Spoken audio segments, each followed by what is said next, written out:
You ask Tiger to calculate. This deals with linear inequalities with one unknown. The final result is s smaller than 2. Let's solve it step by step.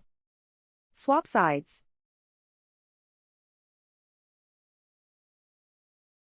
Group all constants on the right side of the inequality. Subtract 30 from both sides.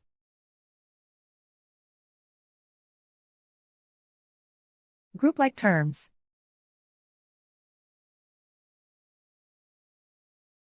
Simplify the arithmetic.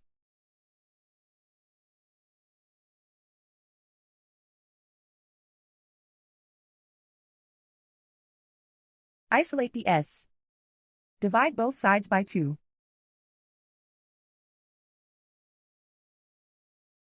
Simplify the fraction.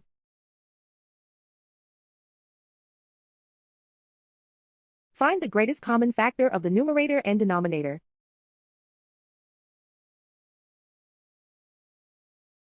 Factor out and cancel the greatest common factor.